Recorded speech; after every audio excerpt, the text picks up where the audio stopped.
All right, good morning or good afternoon, wherever you are. Welcome to this session of DEMOFEST, When Did Presales Suddenly Become Cool with Don Carmichael. My name is Garrett Erickson. I am with the Consensus team, and I will be facilitating this session. Just a reminder, DEMOFEST is hosted by Consensus. We're an intelligent demos automation software company that helps you scale presales. Companies who use Consensus help their sales engineering teams build libraries of reusable interactive video demos that sales can send out on demand. These Consensus automatically personalizes the experience and tracks engagement, which brings prospects to live demos better educated and ready to talk specifics. This reduces unqualified demos to near zero and can double your SE team's productivity. If you'd like to see an automated demo in action, click the link in the resources section in Whova. I'll also post one of those in the chat so you guys can have easier access. Wanted to remind everyone that the 2021 Sales Engineering Compensation and Workload Report is being released on May 26th. We're excited to publish that. After the response last year, we really wanted to get this out to you guys again this year with some additions based on feedback we received and some great new adds to it. We're also going to be recording this session. We're going to be posting the link to these recordings in about 2 weeks post-event in the Scaling Presales and Sales Engineering LinkedIn group. I'll also be posting that link in the chat so you can join that group. We're going to be having some Q&A here after the session ends. So go ahead and post those questions here in the Q&A section of Whova, and then keep the chat going if you guys are liking what Don's talking about. At the end of the session, you also have an opportunity to rate the session. We'd love to hear your feedback of what you guys think of this, as well as other parts of DEMOFEST. And now it is my privilege to introduce a rock star here in the pre-sales community, Don Carmichael. Don has been in technology pre-sales for over 30 years, starting out delivering complex enterprise demos at small resellers and partners, to 8 years running EMEA pre-sales enablement for SAP and Oracle, to now running a company completely focused on training and coaching pre-sales skills, best practices and techniques for to advise pre-sales leaders on organizations, operations, and tools. He's also mentored me and a bunch of cool stuff on upping LinkedIn presence and becoming better at the social engagement. We're super excited to have Don. So with that, take it away, Don Carmichael. Thank you so much. Gosh, I'm massively humbled what you just said there. Thank you indeed. So there we go. Can you see my screen? Absolute cliche that we all say. Yes, sir. You can indeed. Brilliant. Okay, so we've done the introduction. So I'm really humbled, and it's a privilege to be able to present on DEMOFEST. I had the same privilege last year, and I'm humbled again, got asked to come again. A little bit about me, just to get started, like why should you believe anything I say, which I ask myself on a regular basis. So Garrett's already talked about my time at SAP, which was 7 years completely focused out of 11 years at SAP, but 7 years completely focused on pre-sales enablement in EMEA for what was then over 1,000 pre-sales people with your different cultures, different geographies, and rolling out lots of different kinds of enablement and all kinds of pre-sales operations tools. In 2015, I was very lucky to be in a position to start my own company called Winning Skills. And for the first few years, I was also a facilitator for 2Win. And many of you may have come across 2Win as Demo to Win. I was an Oracle Sales University faculty member, but basically doing the same thing I was doing at SAP at Oracle for about a year. And I know they say don't start a presentation with loads of logos, so I'm going to break the rules straight away. So I've written like visual communication courses and rolled them out in Adobe. I've trained probably, 1,000 people at Microsoft. And I do, my training courses have been used at Snow, Conga, and Deloitte, even like that. The other thing I should also say about my role is that I also, as well as my own company, I'm an advisor for 2 other companies. One is Avnio, who supercharge bids, RFPs, pre-sales and automation tools. That's their world. And people were talking to our hosts, Consensus, who are obviously the masters of scaling pre-sales. So to start this discussion about kind of being cool, the first thing we should do is really, let's go back in time to the beginning of pre-sales as a profession. Yeah, whoa, hold on a minute. Perhaps not that far back in time, even I'm not that old, but maybe let's go to 1992. So 1992, this is a couple of iconic images of Princess Diana.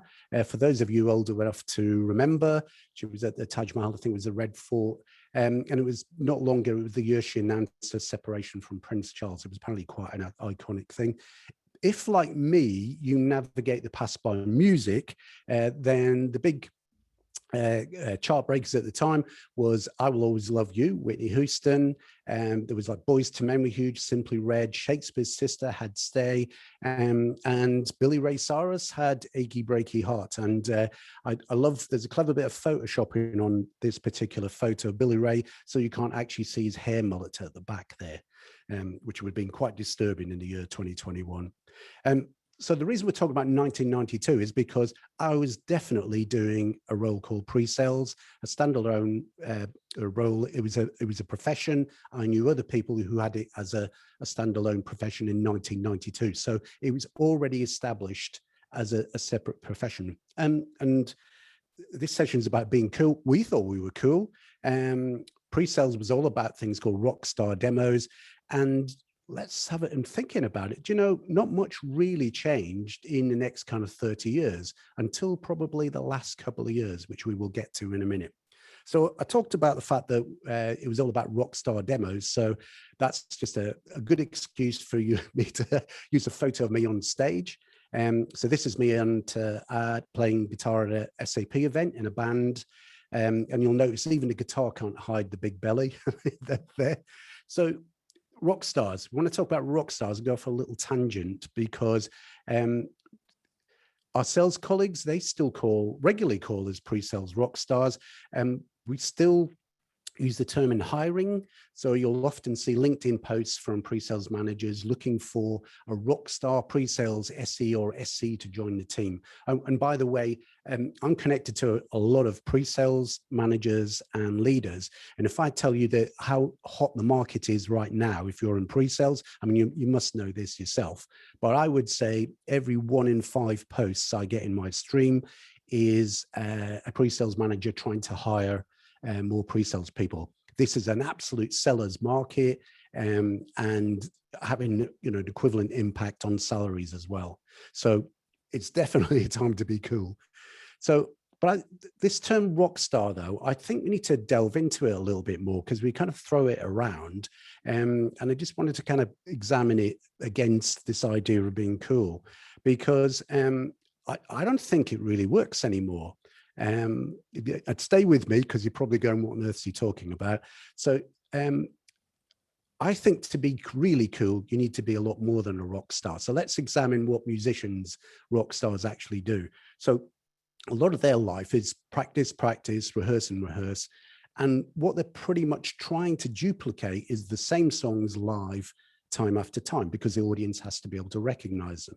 Okay, yes, jazz is maybe a little bit different, but a live tour for most bands is basically an attempt to consistently replicate a band's greatest hits. So how does that apply to us? So just before that, people might say, well, hold on, it's not just that playing live, there's energy involved in it and there's an audience connection, and that's absolutely right. And that is different each time, but you're still playing the greatest hits, aren't you?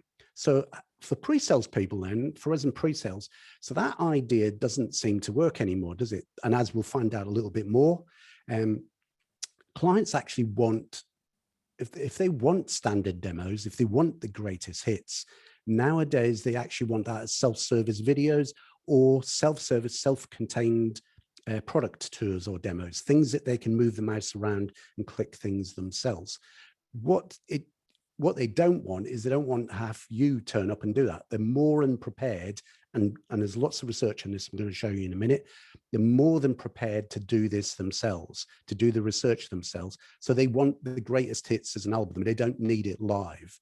Now, you might think this reduces the power or the attraction of our role, you know, or the value we bring, and maybe it makes us less cool, but I think it's absolutely the opposite.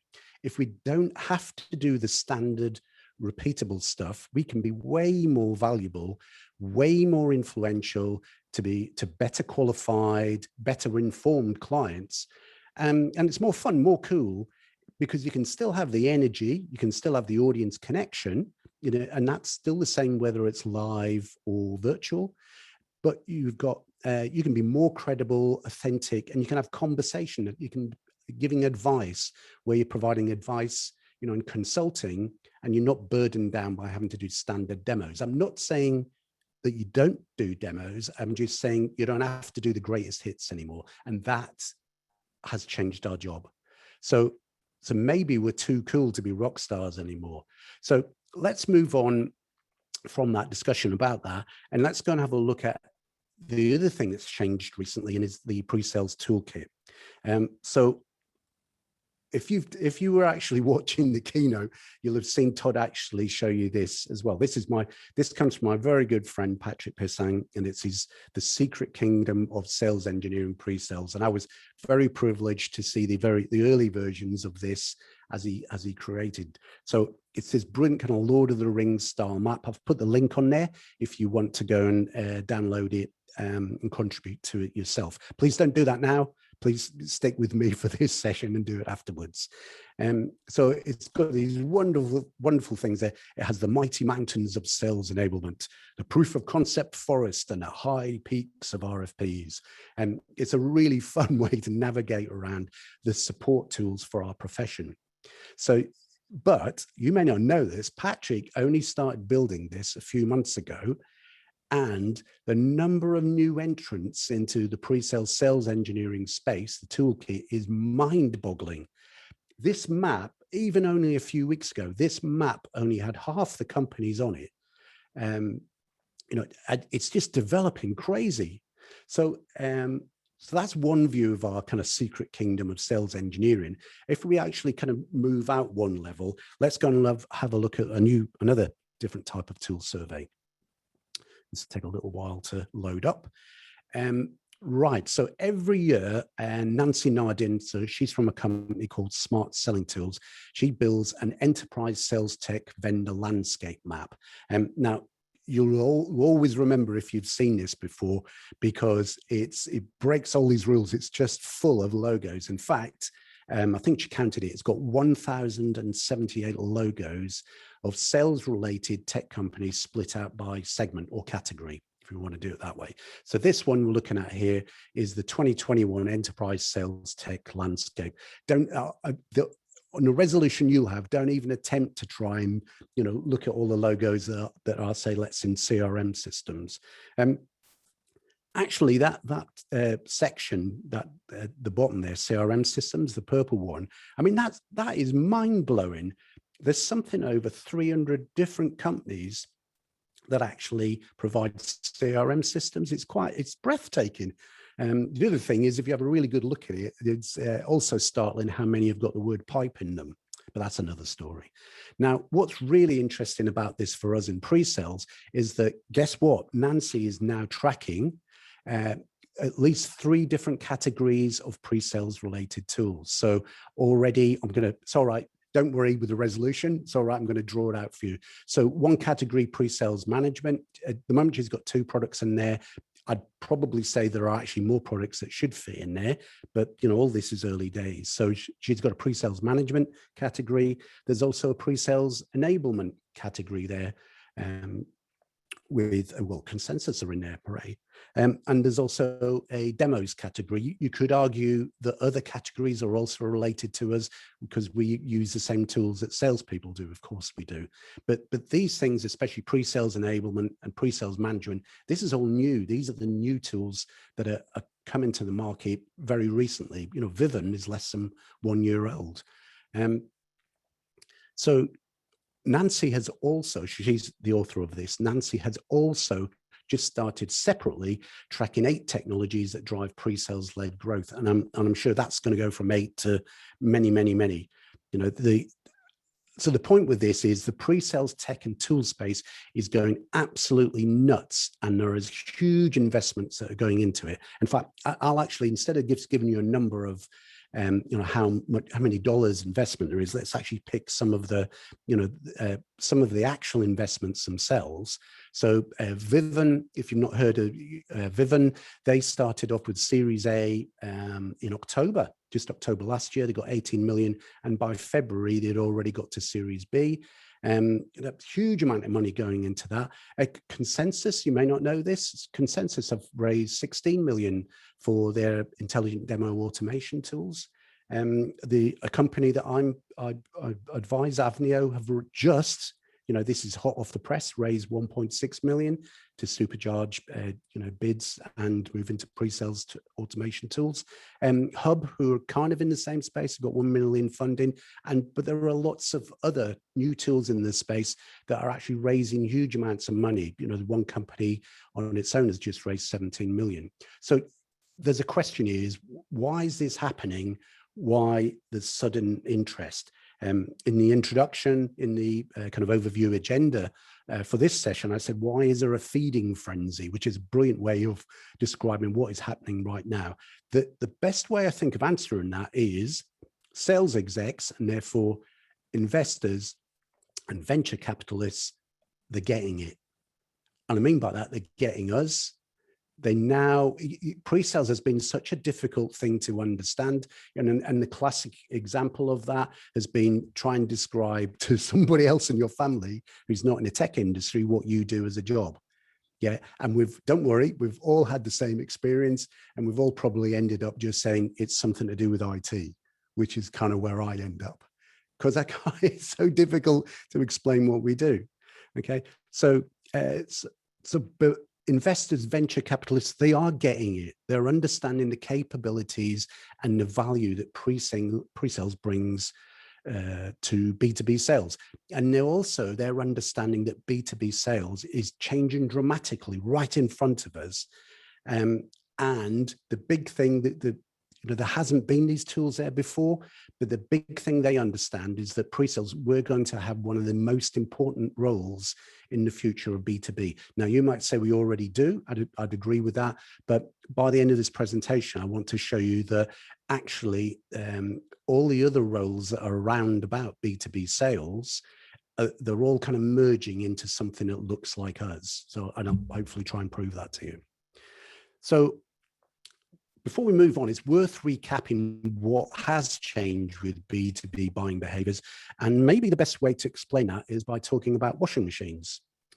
So not what you were expecting. Okay, right. So last year I had a similar conversation about the business to consumer behaviors leaking into the business to business world. And last year I kind of felt I needed to talk about the Pac-Man, the video game, and buying beds. but there's probably, I think a washing machine is an even simpler example. So think about how you as a consumer buy washing machines. And really, most of us would say, no one goes into a shop and asks a salesperson to recommend a washing machine anymore, right? Similarly, you wouldn't walk into a random car showroom and let the salesperson tell you which car you need. You just don't do that. No one does that anymore. Now everyone, and especially millennials, there's a big, huge number in this, which is currently in the year 2021, I think it's about 61% of B2B tech buyers are millennials. So you might have guessed from the profile photo, I'm perhaps a generation ahead of that, older than that. But I have the same behaviors. You know, I do not want to, in the phrase is, I don't want to trip the sales tripwire. I don't want to be sold to as a consumer. So if I go into a white goods store, you know, where you buy washing machines, I don't want to speak to a salesperson because I've already done my research online, like you all have, right? You've read customer reviews, you'll find some trusted reviews, like, you know, consumer online magazines. You'll watch YouTube videos. You'll go out to your network, your social network, and ask them, what have you got? What's the pros and cons? And also you configure things online these days. Basically, the only reason you might go to a physical store is to kind of look and feel your shortlisted goods. You know, it's a thing, you know, cars, you know, cars an expensive emotional thing. You kind of want to touch and feel it. But a lot of people who are going into physical stores these days, they're doing a thing called showrooming. So showrooming is you're going into the store to look at goods when you've got no intention of buying them in store because you're going to buy them cheaper online. Okay. Now, this isn't just me saying this. This whole behavior is kind of leaking all the way into the business world. So let's show you some real research on this. So this research comes from Trust Radius, and this is bang up to date research that was done in September, and they've just released the analysis for it. And they ask this really interesting question. So to the left-hand side there, how trustworthy and influential are the information sources B2B tech buyers use most? Let's start with less trustworthy, less influential. Ow, that hurts, doesn't it? Vendor product websites, not trusted. Oh dear. Vendor representatives, in this case, like salespeople, not as trusted. Oh dear. Okay, people, it's that consumer behavior coming into the business world. People don't want to be sold to. What they want is advice. They actually want to meet us, don't they? They want advice, you know, people who have got technical and business authority, who can tell them about what the journey is going to be like, and can tell them, you know, answer, you know, how to overcome the challenges, and tell them about challenges they've not even thought of. So going on that graph to the left-hand side there, let's go up and have a look at what is more influential and what is more trustworthy. And this is interesting, isn't it? Free trials accounts. So guess what? People do want to play around with, you know, have a free trial account and play around with it, which shows you the rise of tools that can kind of scrape demos into kind of sandbox environments. Because, you know, a lot of time you don't want people to play with a live system. You want to help them. You want to guide them through how to use the tool. You know, product demos are still trustworthy and influential, and user reviews, of course, user reviews, you know, especially people that are like themselves, peers, business to business people go, you know, is this someone in my industry? What do they say about it? Now, you have to balance this free trials and the product demos with what it says on the right-hand side, which is very, very clear. Okay, you can't get this wrong. 87% of the B2B tech buyers want self-service options. Okay, this is the rise. We said again, you know, millennials, I think it's 61% this year of B2B tech buyers are millennials. They have brought their consumer behaviors into the business world. Yeah. So in summary, what it's saying there is they value demos and trials above sales reps and AEs, but they want it self-service. That doesn't mean that they don't want to meet us. It's just they want to meet us a lot later in their buying process. So let's actually drill into that, what you mean by that, because here's a buying process. Okay, you'll notice I've not said selling process. because inside our companies, and we have sales processes, CRM systems that reflect the stages that we want to go through in a sales process. And if you're in a larger company, you may even have pre-sales as a service, which provides services into each of these stages. And if you've got a sales methodology, there's probably gates and qualification questions that gate you going from one stage to the next. This isn't that. This is the buying process, which goes all the way from this kind of nascent idea that the buyer has a need, definition, search, evaluation, selection, purchase, and performance. You'll notice it doesn't finish at purchase. It goes all the way through to, I have a need. I need that to be delivered. I need the change created or the implementation and the benefits created that I identified at the need. So there are lots of research about what's happening here, which is 2/3 of this buying process. The research comes from Challenger, who say about 2/3 of the buying process. Forrester, I think, say something like 3/4 of the buying process. But basically, all this is all happening before this point, which is people are doing this on their own. They don't want to, again, using that phrase, they don't want to trip the sales tripwire. They don't want to be sold at or sold to. They're more than prepared to do this themselves. So we're, as pre-sales people, and we're starting to meet prospects for the first time a lot later in the sales and buying process. And that's causing quite a lot of problems for us, because in a traditional sales process, we would have more opportunities to do discovery.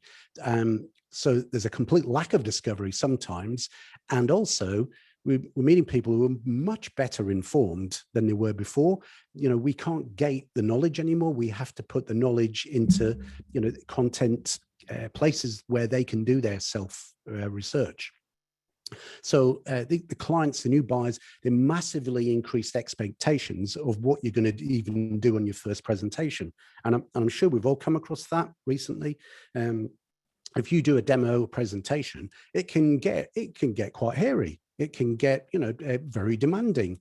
You can say, well, we're going to show, first of all, we'll show you how we're going to set this up. And they put their hand up and say, I don't want to see that. I only want to see these 3 things, these are the only reasons we're coming to your demo, is because we want to see these 3 things. All the rest of it, we've already seen.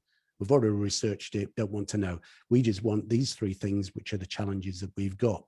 And of course, if you've got a linear, monolithic demo script, you're in all kinds of trouble then, because your demo script needs 45 minutes to go from end to end. And it's only after minutes 21, let's say 32 and 40, that you actually hit the 3 things that they want to see. Okay, so all of that has massively changed what you think a demo is. And also, if you're chunking things up, which is what you should have done, you're also automatically, in a way, creating your video demos as well, little 4-minute chunks. So an increasing part of the SE role then is how are you going to put content into this self-research thing? And remember what you're delivering. Todd mentioned this in his kind of opener there, was that this isn't marketing. It has to be someone who's authentic. That's you. Credible. That's you again, isn't it? You're credible. Of course you are. That's you're an influencer as well. And don't think, oh, influencer means you open boxes on TikTok or whatever. You are paid to be an influencer. You are paid to advise and influence people to purchase or consume your product. So, and they want a credible thought leader, and they want the content that you can produce to be put into the path of the buyer's research process. So this changes the job quite dramatically. You've still got to do the usual day job, which is demos, whether it's virtual, discovery, and all the things that you did before, but also now you need to produce content that's going to go into this kind of self-research part of the process. So, and it's not just that content as well. We live in a social world. The other thing you need to do is build social credibility. You need to influence and scale through social. Okay, so LinkedIn is primarily one of the primarily one of the ways you're going to do that at the moment, because everyone's checking everyone else out on LinkedIn. And there's, 700 and something million business people on LinkedIn already. Just amazing. The other thing with this diagram, by the way, you'll notice there's a bit we haven't talked about, is this thing here at the end, performance. This is another thing which is makes the buying process so different from a selling process. So we get to the point of the purchase there, and then traditionally we've got salespeople who are running around and they've got their football jerseys over the top of their head, are running around going, "Go! We got a sale, and commission, brilliant! I've retired my quota. I'm going to club. Hooray! Hooray! Hooray!" Buyers don't think that way at all. In fact, at the point that they raise a purchase order, that's probably for them the most stressful time. They're making this commitment. Are you going to deliver on the performance? And the other thing to note with this diagram as well is that in pre-sales, we're actually selling different kinds of things now as well. There isn't sometimes a product. It's actually we're selling something that's going to be consumed. So classic case of that is something like AWS, where you consume processing power. Companies who are in, like, let's say, APIs, you might consume transactions through that. So that's all about, you don't actually earn any money until the performance actually happens. So there's no licenses sold at all. It's all a consumption sale, and we'll come back to that in a minute as well, because that does change things quite dramatically. So let's also break this down a different way by looking at how we segment the market as well. So the way I've done this is at the bottom, we've got things that only cost like, less than $10 a month, and things that cost millions a month. And the traditional way people like customer success people would segment that out would say, at the bottom, you've got tech touch. The CAC, cost of customer acquisition costs, have got to be so low that no human can be involved in it. It's got to be content that's scaled, and it has to be self-service. Then there's kind of a low touch point, which we'll come and talk to in a minute. So low touch would be companies like SAP have got an inside sales team and therefore an inside pre-sales team. Oracle has Oracle Digital. Actually, they're in Dublin and places like Amsterdam and Malaga and in Prague. There are huge teams that are doing this kind of remote selling. And of course, all their skills came to the fore as soon as we had kind of COVID and lockdown. High touch is the classic way you would sell. High touch is very heavy involvement from sales and pre-sales people. In the old days, we would be constantly on site. Be large, complex sales, complex in the services or the product that we're providing, but also complex buying environments. Now, what's happened is that COVID just accelerated this, but it was already happening. I think last year when we did DEMOFEST 20, you could see this happening, and we were talking about the future. This is really now. Is this kind of low touch thing? It's really gone. It's what you're left with is a massive push to push things into self-service, and then a push to where the customer acquisition costs, the costs of sales warrant it, where the type of sale warrants it, pushing it up into the big dollars consultative selling, which is really targeted around us, because it's us doing the consultative selling, it's us offering the advice, it's us building credibility with the different buyers, together with sales. But really, they're looking for us, that we're the ones who can build credibility and trust because of our knowledge and authority, technical and business authority. But there's this massive push to the bottom there, this kind of like self-service level. So this is this kind of different way of looking at it, that with self-service, you still need pre-sales people, because you still need to kind of create the content. We've said before that marketing is not going to create all the content for this. People, even in self-service, they want to deal with people who can offer advice, consultative, technical authorities, and that's still us, and that still has to be in different forms of media, different types of content, sandboxed handheld demos that we've created. That showcase particular challenges that an industry or persona has, or just standalone videos where we may not even do a demo, we're just doing kind of like a vision, and people are buying into that. So this is, this is the great change that's happening right in front of us and is kind of impacting our role. So we talked before there that maybe we don't want to be rock stars anymore. We want to be cool. So what do we want to be? Well, we need to be movie stars, directors, and editors. We're now going to scale what we say in a way that can be consumed en masse.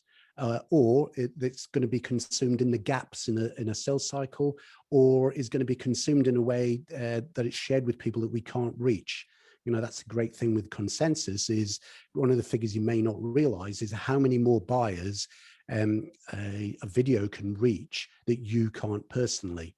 Okay, even if you are on site, you may not be aware of these buyers, but a video that's shared and tracked is you can actually find these people. So we all need to become a kind of movie stars, directors, and editors. I'm talking to pre-sales leaders and managers who are actually looking for video production skills during hiring. Okay, that's a shocker. That's only really happened in the last year. We've realized it's such an important skill set, that kind of media skills, that that if you're looking for pre-sales people and you've got various kind of skill sets, someone who can create media, who can produce it, and understands how to publish it, that's a very critical skill set. That's part of our people and communication skills that we need. So that would be kind of, mastery of a basic level, something like Screencast-O-Matic, up to, the people have mentioned Camtasia, which is a bit more complicated. And then there are Adobe products, which are even more professional. But it's also knowledge of as well of things like idents and what a B-roll is and how all these fit together. By the way, this image, I had a bit of a mental block when I did this image. I put this image in, I thought, that's good. It just kind of shows you, a more sophisticated environment. I'd say I personally have less cameras, but I've got a better lighting rigs. And I've got like a standing desk. And by the way, I've a complete mental block. I had no idea why it talks about Jurassic Park streaming VHS to DV converter and whether that's even legal or not. So let's not kind of, let's not dwell on that and move on. So we're going to be movie stars and directors, and you may be already there. The other thing, which I'm not sure many people other people have talked about, we also need to be social influencers and thought leaders. So I've mentioned before about, social influencing. That's not, we don't mean, someone in TikTok who's opening boxes. You are an influencer. You just need to move that influence onto social. I was a bit cheeky putting myself on here, but Garen is really good social influencer, and he's got a massive network. Talking of networks, although I actually personally use HubSpot, and I know lots of people who do, Dharmesh, have you seen how many followers he's got? I mean, he's just under 1 million. That's absolutely amazing. And the other person I put on here is a very good friend, Sarah Goodall, who has a company called Tribal Impact, who are all about employee advocacy. So if you were looking, one of the people you could call on if you were looking for more help, not just from marketing, but how can you be a social influencer as a technical person, a pre-sales person? That there are people out there, including myself, who can help you. But there's great examples on there. You'll notice Garen's got like a job title, so is Dharmesh. I'm kind of a bit more going on with mine about, the various roles that I have and things I'd like to highlight, like my personal hashtag on LinkedIn. But you'll notice Sarah's gone for the branding thing. What value does she bring? Well, she works with digital B2B sales and marketing leaders to activate their employees as influencers on social media. That is a brilliant lesson there, just there. So you need to be a social influencer.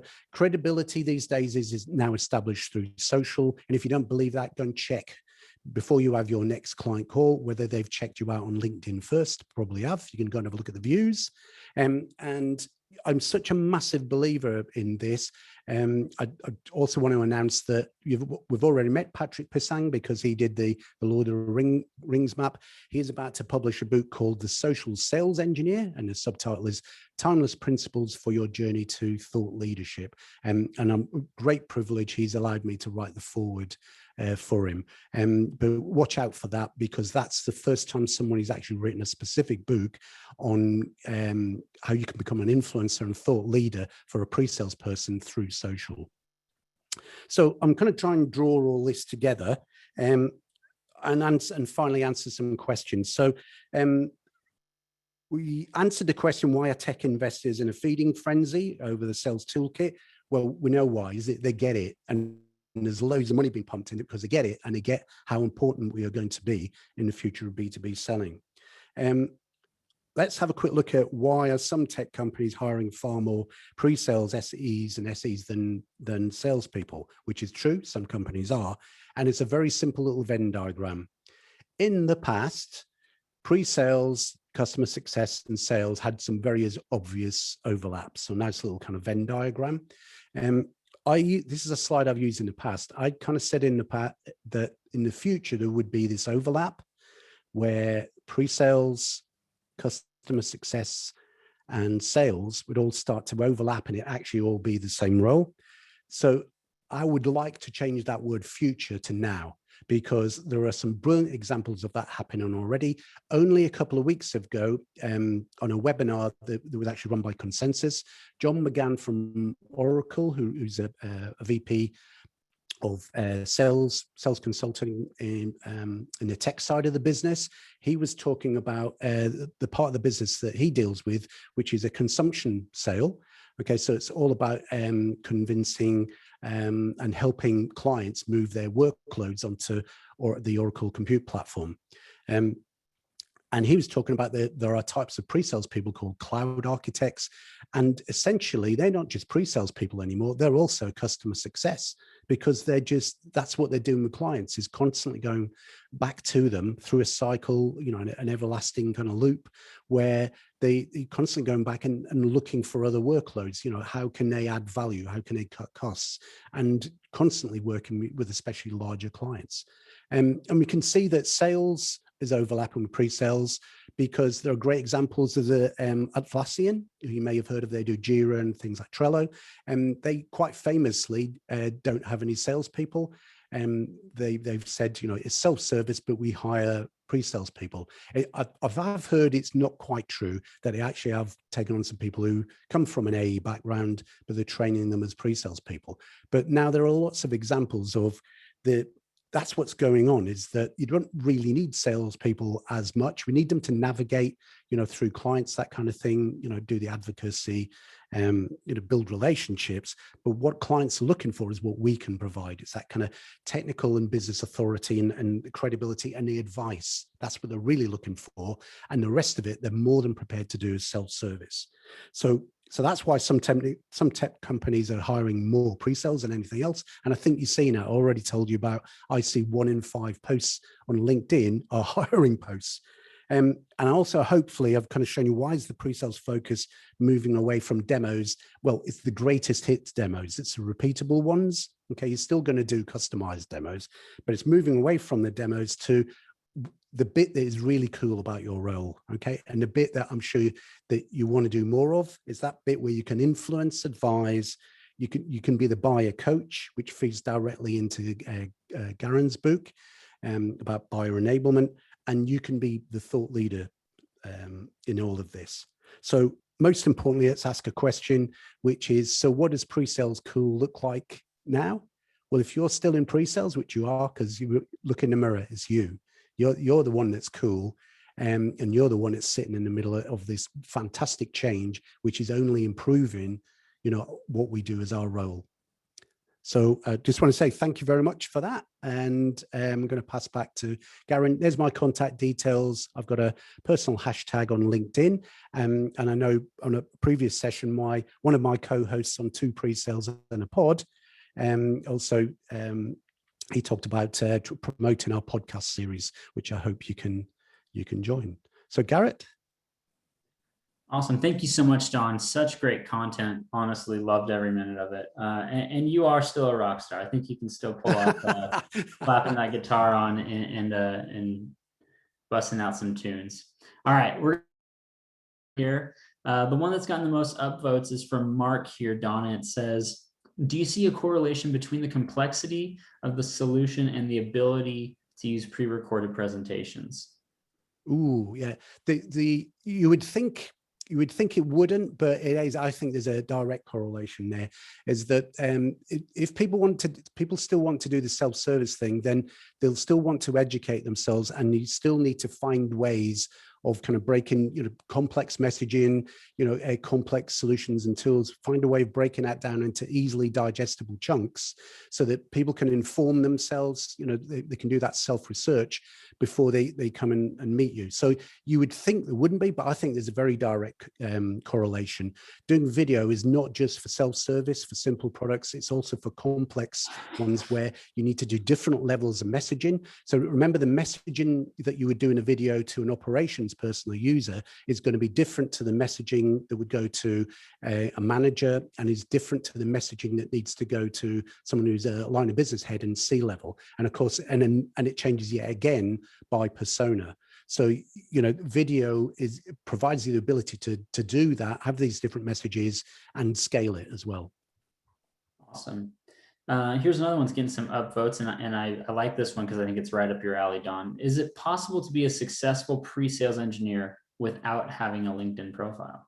Ooh, maybe not so much anymore. I think this thing about credibility. We used to say, was it credit? People make their minds up about you, and some people will say 12 seconds. Somebody I was talking to yesterday was talking about 1/10 of a second to make their mind up about you. And actually, they will be looking for your LinkedIn profile. They will be looking to make their minds up about you before they even meet you. That is the social world. That, in a way, we can't escape from that, because that's what's already happening in consumer world. In our social citizen world, that's what we're kind of all doing. We're all checking each other out. We're all looking at social profiles and communicating with each other that way. So I think it's difficult if you don't have a LinkedIn profile. Now, one little caveat with that, because I do know some people in the kind of security world, these things can be a bit of a problem, but you can find a way of having a LinkedIn profile without having to be too specific. Tell them something tell them about your hobbies and things, and you can give them something where they can kind of understand, a little bit more about you and build connections. And it's especially important right now when we can't physically meet people. You need as many tools as you possibly can to build, how build that relationship. Oh, and one last thing as well, sorry. One of the things I learned yesterday, because we recorded one of our 2 pre-sales on a podcast yesterday, was about branding, was the super importance of making sure that you've got head and shoulders, face photograph on kind of LinkedIn, because the power of people looking you in the eye. Yeah. So if anybody out there has got, a great, their profile picture is them on stage, that's great. But actually, that's not building trust through social. All about making that connection, right? Absolutely. All right, one last one here, Don. I'm really interested to see what your take is on this. How much cooler will pre-sales be in 10 years' time? Well, I was cool 30 years ago, so it'll be like cool squared in 10 years' time.